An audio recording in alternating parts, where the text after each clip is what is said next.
ओडिशा में उच्च शिक्षा की गुणवत्ता तेजी से गिर रही है।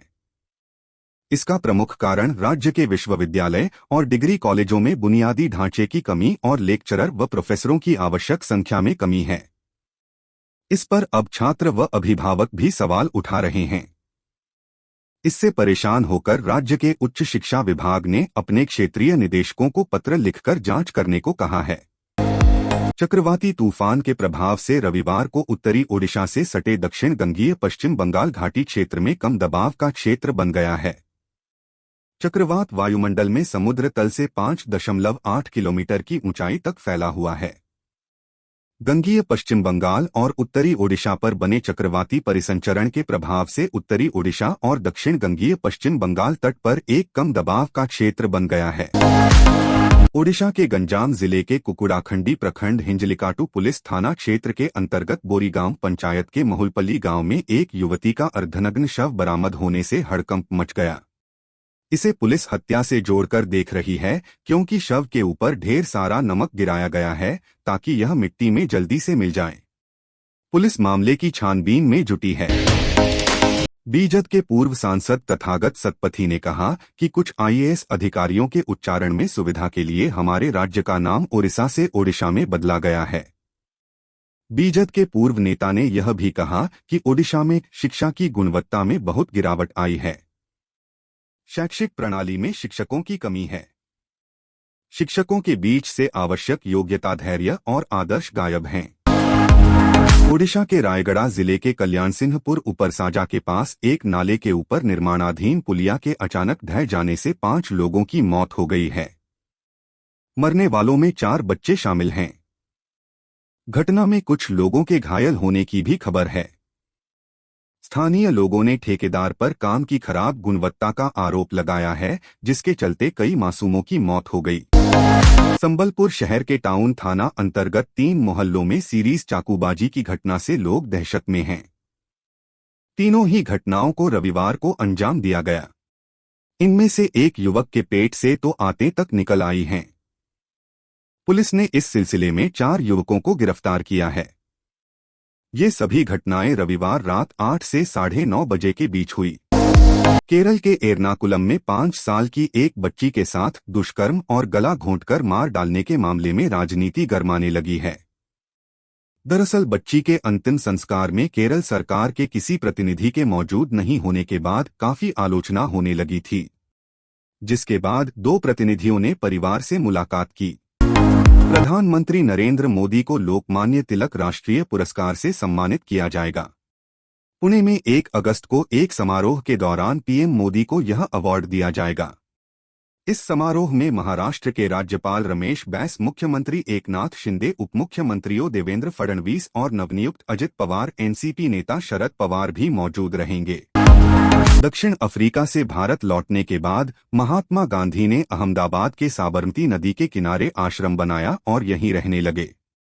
हालांकि साल 1933 में उन्होंने आश्रम को छोड़ दिया और मुंबई चले गए। गांधी जी ने आश्रम को क्यों छोड़ा, इसके पीछे भी एक बड़ी वजह थी। आइए जानते हैं गांधी जी ने आश्रम क्यों छोड़ा था। राज्यसभा के सभापति जगदीप धनखड़ ने सोमवार को संसद में अपने कक्ष में राज्यसभा में विपक्ष के नेता मल्लिकार्जुन खड़गे से बातचीत की।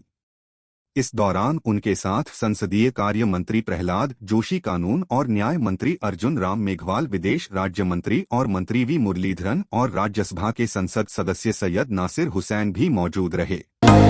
मणिपुर वायरल वीडियो को लेकर सुप्रीम कोर्ट में सोमवार को फिर से सुनवाई हुई।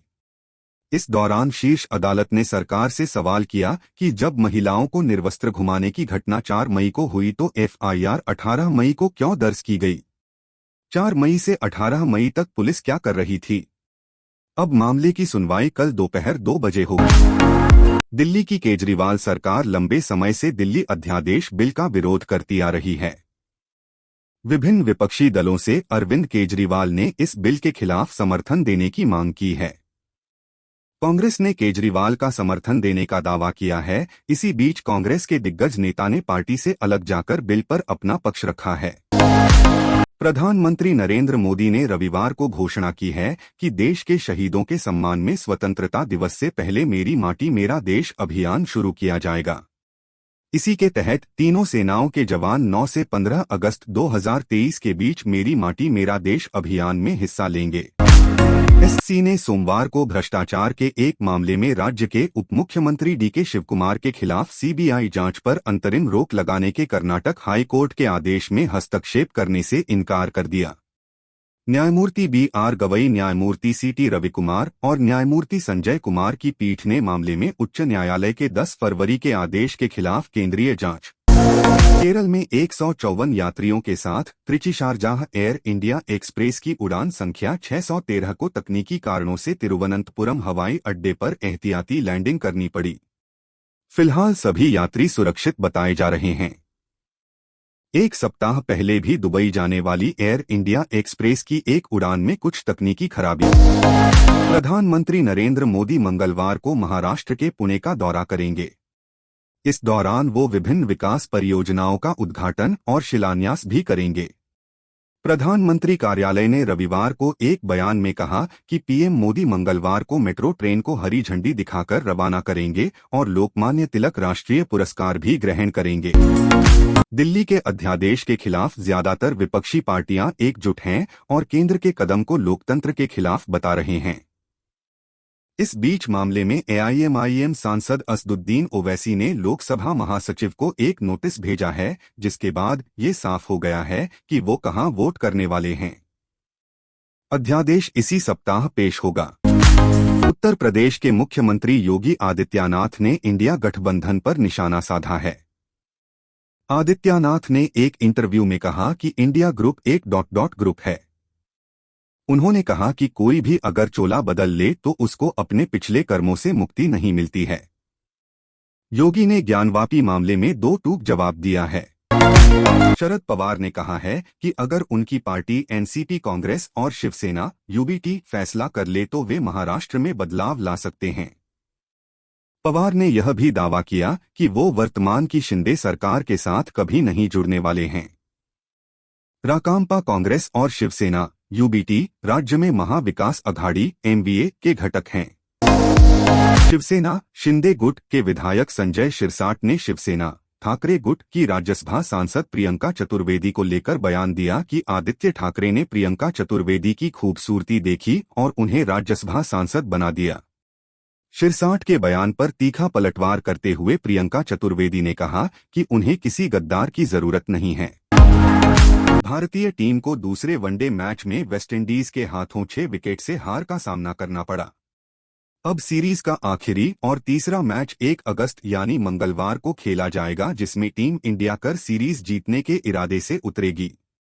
तीसरा वनडे मैच त्रिनिदाद के ब्रायन लारा स्टेडियम में खेला जाएगा। इंग्लैंड और ऑस्ट्रेलिया के बीच खेली जा रही 5 मैचों की एशेज सीरीज मुकाबला लंदन के द ओवल मैदान पर खेला जा रहा है।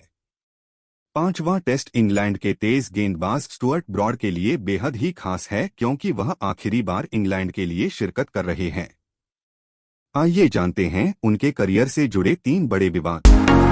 भारतीय टीम के युवा ओपनर शुभमन गिल ने वेस्टइंडीज के खिलाफ दूसरे वनडे में एक खास उपलब्धि अपने नाम की। शुभमन गिल वनडे में शुरुआती 26 पारियों में सबसे ज्यादा रन बनाने वाले बल्लेबाज बन गए हैं। शुभमन गिल ने इस मामले में पाकिस्तान के बल्लेबाज बाबर आजम का रिकॉर्ड तोड़ा। याद हो कि भारत को दूसरे वनडे में कैरेबियाई टीम से शिकस्त मिली थी। मुंबई इंडियंस को आईपीएल 2023 में भले ही हार का सामना करना पड़ा हो, लेकिन अमेरिका में मुंबई टीम को चैंपियन बनने से कोई नहीं रोक पाया। अमेरिका में पहली बार आयोजित हुई T league major league cricket season MI New York team ने अपने नाम कर लिया है। पहले सीजन में एमआई न्यूयॉर्क ने सीटर ओर्कस को 7 विकेट से रौंदकर जीत हासिल की। बॉलीवुड एक्ट्रेसेस का महाठग सुकेश चंद्रशेखर केस में नाम आया था और फिर उन्होंने जैकलीन फर्नांडिस के खिलाफ मानहानि का केस दर्ज कराया था। अब एक्ट्रेस ने कोर्ट को दिए एक लेटेस्ट स्टेटमेंट में अपनी बात रखी है। नोरा फतेही ने कहा कि उन्हें इस केस में बलि का बकरा बनाया जा रहा है। कुछ दिनों पहले शाहरुख खान की अपकमिंग फिल्म का प्रीव्यू रिलीज किया गया था, जो कई दिनों तक चर्चा में बना रहा। वहीं अब जवान का पहला गाना रिलीज कर दिया गया है। इसके अलावा आयुष्मान खुराना और Ananya Pandey starrer Dream Girl teaser release कर दिया गया है। तापसी बॉलीवुड की जानी मानी अभिनेत्री हैं। एक्ट्रेस ने बॉलीवुड में आने से पहले साउथ की फिल्मों भी काम किया है। तापसी अपने बेबाक अंदाज के लिए जानी जाती हैं। मेन स्ट्रीम सिनेमा में अक्सर उन्हें दमदार किरदार निभाते देखा गया है। आज उनके जन्मदिन के मौके पर जानिए उनकी फिल्मों के बारे में, जहां अपनी परफॉर्मेंस से फैंस का दिल जीत चुकी है। कियारा आडवाणी और सिद्धार्थ मल्होत्रा बॉलीवुड के सबसे लवेबल कपल्स में से एक हैं। दोनों इस साल फरवरी के मौके पर शादी के बंधन में बंधे थे। कियारा 31 जुलाई को अपना जन्मदिन मना रही हैं।